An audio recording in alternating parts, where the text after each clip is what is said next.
আজান হইতেছে, মহল্লার মধ্যে আজান হইতেছে, ফজরের নামাজটুকু আদায় করলো। ফজরের নামাজ আদায় কইরা দেখে হাজার হাজার মানুষ লাইন দরিয়া দরিয়া তার বাবার লাশের কাছে আসতেছেন। সুবহানাল্লাহ, আল্লাহু আকবার বলি, আর জোরে বলি আল্লাহু আকবার।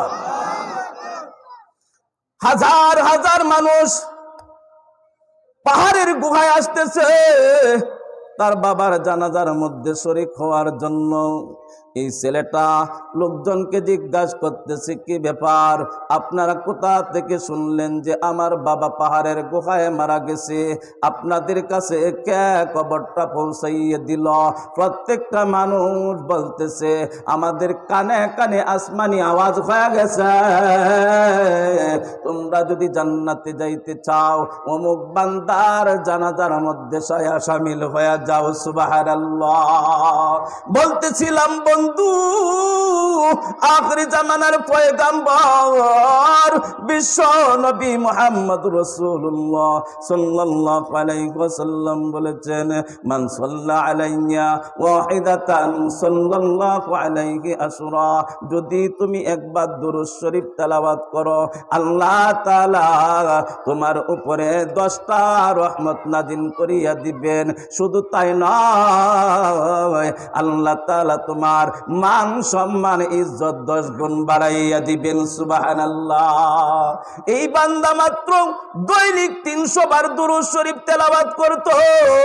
দৈনিক 300 বার দুরূদ শরীফ তেলাওয়াত করার কারণে জান্নাতের সুসংবাদ পাইয়া ওই বান্দা কবরে চলে গিয়েছে। তার জানাজার মধ্যে আসমানি আওয়াজ দিয়া আল্লাহ তাআলা হাজার হাজার মুসল্লি তার জানাজার মধ্যে শামিল করাইয়া দিছে। আমরা যদি 300 বার দৈনিক তেলাওয়াত করি, তাহলে আমাদের কি আল্লাহ তাআলা ইজ্জত দিবেন কিনা? দিবেননি? কে কি রাজি আছি? ইনশাআল্লাহ 300 বার, কমপক্ষে 300 বার। 300 বার সাল্লাল্লাহু আলাইহি ওয়াসাল্লাম, সাল্লাল্লাহু আলাইহি ওয়াসাল্লাম, সাল্লাল্লাহু আলাইহি ওয়াসাল্লাম।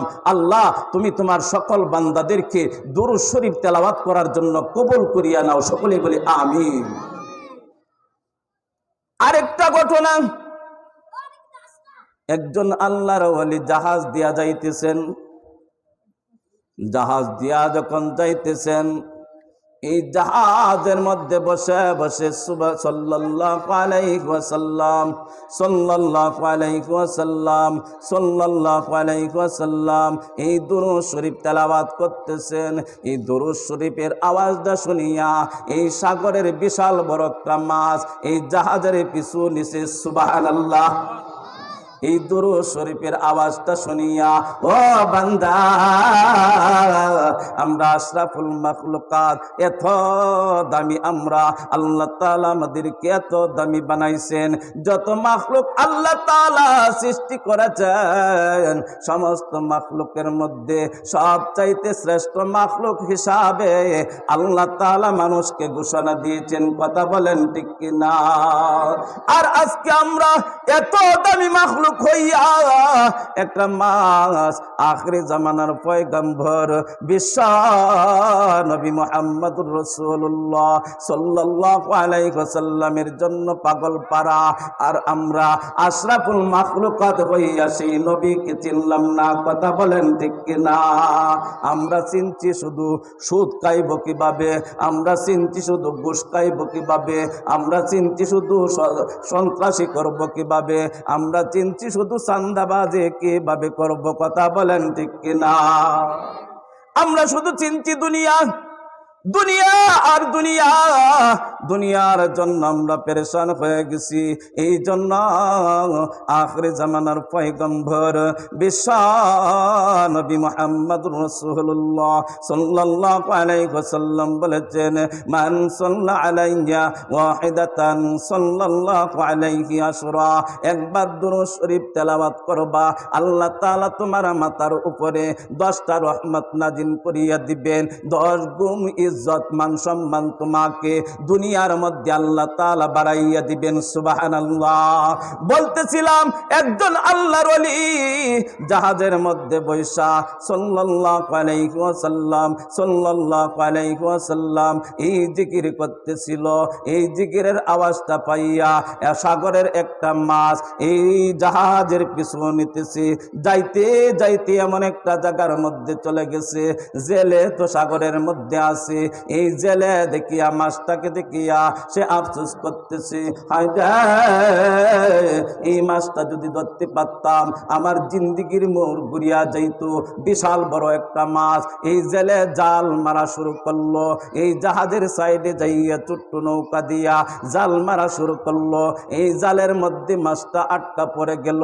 এই মাছটা এই জেলে চিন্তা করতেছে মাছ খাওয়া যাবে না, বাজারের মধ্যে নিয়ে বিক্রি করব। বাজারে যখন তুলছে আর ওই দিক দিয়া হযরতে আবু বকর সিদ্দিক রাদিয়াল্লাহু তাআলা আনহু, হযরতে ওমর রাদিয়াল্লাহু তাআলা আনহু, আল্লাহু আকবার বলি, আর জোরে বলি আল্লাহু আকবার।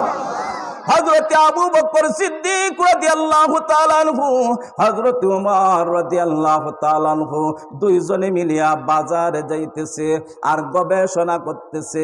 আজকে বাজারের মধ্যে যদি ভালো একটা মাছ পাই তাহলে আখিরি জামানার পয়গম্বর বিশ্ব নবী মুহাম্মদুর রাসূলুল্লাহ সাল্লাল্লাহু আলাইহি ওয়াসাল্লামকে দাওয়াত কইরা খাওয়াইমু। আল্লাহু আকবার। আর জোরে বলি আল্লাহু আকবার।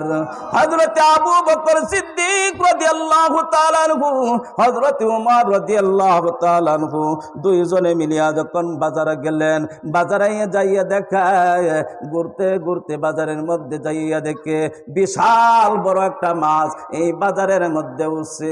জেলে নিয়া বৈশা রইছে, কেউ কিনে না, কেউ দাম করতেও সাহস পায় না। এত বড় মাছ কিনতে পারবো না, টাকা পয়সা পকেটের মধ্যে নাই। উমর রাদিয়াল্লাহু তাআলা আনহু, হযরতে আবু বকর সিদ্দিক রাদিয়াল্লাহু তাআলা আনহু তারা দুইজনে যাইয়া মাছটাকে ক্রয় করলো। ক্রয় করিয়া তারা বাড়িতে নিয়ে আসলেন।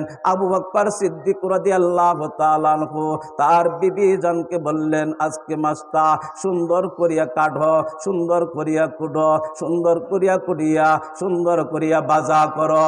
আজকে আমরা আখিরি জামানার পয়গম্বর বিশ্ব নবী মুহাম্মদুর রাসূলুল্লাহ সাল্লাল্লাহু আলাইহি ওয়াসাল্লামকে দাওয়াত কইরা আজকে মজা কইরা খাওয়াইমু। আল্লাহু আকবার। হযরতে আবু বকর সিদ্দিক রাদিয়াল্লাহু তাআলা আনহু বিবি সাহকে বইলা উনি ঘর থেকে বাহির হয়ে গেলেন। বাহির হয়ে যাওয়ার পরে বিবি সাহ এই মাছটা সুন্দর করে কাটলেন। বিবি সাহ বড় আনন্দ, আমার ঘরে আজকে পয়গম্বর আসবেন। আল্লাহু আকবার। পয়গম্বরের জন্য যে তারা কত পাগল ছিল, পয়গম্বরকে খাওয়ানোর জন্য তারা পাগল ছিল, পয়গম্বরকে দেখার জন্য একটু পাগল ছিল। এই আখির জামানার পয়গম্বর আমার ঘরে আসবে, এই বিবি সাহ বড় আনন্দের মধ্যে আছে।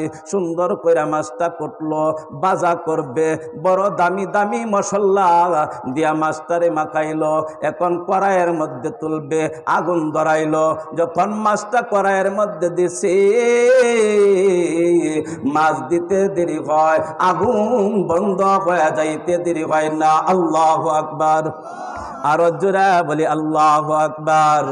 হযরতে আবু বকর সিদ্দিক রাদিয়াল্লাহু তাআলা আনহুর স্ত্রী বারবার আগুন ধরাইতেছে কিন্তু আগুন জ্বলে না, বারবার আগুন ধরাইতেছেন কিন্তু আগুন ধরে না। তখন এই মুহূর্তে হযরতে আবু বকর সিদ্দিক রাদিয়াল্লাহু তাআলা আনহু ঘরে আসলেন। ঘরে আয়েশা বলতেছে, রান্না কে কোনো হয় নাই, আল্লাহর নবী তো নামাজ পড়িয়াই আমার ঘরে চলে আসবে, দাওয়াত দিয়ে আসছি। কয় কিভাবে রান্না?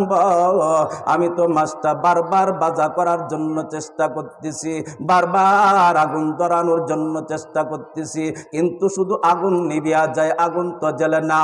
হযরতে আবু বকর সিদ্দিক রাদিয়াল্লাহু তাআলা আনহু আখির জামানার পয়গম্বর বিশ্ব নবী মুহাম্মদুর রাসূলুল্লাহ সাল্লাল্লাহু আলাইহি ওয়াসাল্লামের দরবারে যে হাজির হয়ে গেছেন। নবী গো, দাওয়াত করছিলাম খাওয়ানোর জন্য, বড় একটা মাছ আনছিলাম আপনাকে আদর কইরা খাওয়াইব, কিন্তু এই ঘটনা তো হইতেছে আখিরি জামানার পয়গম্বর বিশ্ব নবী মুহাম্মদুর রাসূলুল্লাহ সাল্লাল্লাহু আলাইহি ওয়াসাল্লাম হযরত আবু বকর সিদ্দিক রাদিয়াল্লাহু তাআলা আনহুর বাড়িতে গেলেন, যাইয়া তার বিবি আবু বকরের বিবিকে জিজ্ঞাসা করলেন কি কি কারণ হয়েছে? কয় এই কারণ হয়েছে, বারবার চেষ্টা করতেছি আগুন ধরানোর জন্য। এর মধ্যে হযরত জিবরাইল আলাইহিস সালাতু ওয়াস সালাম আখিরি জামানার পয়গম্বর বিশ্ব নবী মুহাম্মদুর রাসূলুল্লাহ সাল্লাল্লাহু আলাইহি ওয়াসাল্লামকে জানাইয়ে দিয়েছেন, নবী গো এই মাসটাকে দুনিয়ার আগুন জ্বলবে দূরের কথা, জাহান্নামের আগুনও আল্লাহ তাআলা এই মাসের জন্য হারাম করে দিয়েছেন। আল্লাহু আকবার, আরো জোরে বলি আল্লাহু আকবার। আখিরি জামানার পয়গম্বর বিশ্ব নবী মুহাম্মদ রাসূলুল্লাহ সাল্লাল্লাহু আলাইহি ওয়াসাল্লাম আবু বকরকে দাঁড় করাইছেন, হযরত উমরকে দাঁড় করাইছেন, দাঁড় করাইয়া বলতেছেন আবু বকর রে, এই মাসের মধ্যে দুনিয়ার আগুন জ্বলবে দূরের কথা, আল্লাহ তাআলার পক্ষ থেকে সিদ্ধান্ত জাহান্নামের আগুন তার জন্য হারাম হয়ে গেছে। সুবহানাল্লাহ। কেন হারাম হয়ে গেছে? আখিরি জামানার পয়গম্বর বিশ্ব নবী মুহাম্মদুর রাসূলুল্লাহ সাল্লাল্লাহু আলাইহি ওয়াসাল্লাম জানাইয়া দিয়েছেন, এই মাসটা যখন সাগরের মধ্যে ছিল, এই সাগরের মধ্যে জাহাজ চলতেছিল, এই জাহাজের মধ্যে একজন দুরূদ শরীফ পড়তেছিল, আর এই মাসটা দুরূদ শরীফ গুলা শুনতেছিল, এই জন্য আল্লাহ তাআলা তার জন্য জাহান্নামের আগুনকে আল্লাহ তাআলা হারাম করে দিয়েছেন। বন্ধুগণ, দুরূদ শরীফ শুনলেই যদি জাহান্নাম হারাম হয়ে যায়, তাহলে দুরূদ শরীফ পড়লে জাহান্নাম হারাম হবে কিনা? আজান হয়ে গেছে। আমাদের সকলকে বেশি বেশি দুরূদ শরীফ পড়ার তৌফিক দান করুক। আমরা সকলেই বলি আমিন। ওয়া আখিরু দাওয়ানা আনিল হামদুলিল্লাহি রাব্বিল আলামিন। যা কিছু কথা অল্প সময়ের মধ্যে বললাম, আমাদের সকলকে আমল করার তৌফিক দান করুক। সকলেই বলি আমিন। ওয়া আখিরু দাওয়ানা আনিল হামদুলিল্লাহি রাব্বিল আলামিন। আসসালামু আলাইকুম ওয়া রাহমাতুল্লাহি ওয়া বারাকাতুহু। সম্মানিত মুহতারাম হাজিরিন, মাহফিলে জামাত হবে, আমরা সকলে উজু করে মাহফিলে চলে আসি।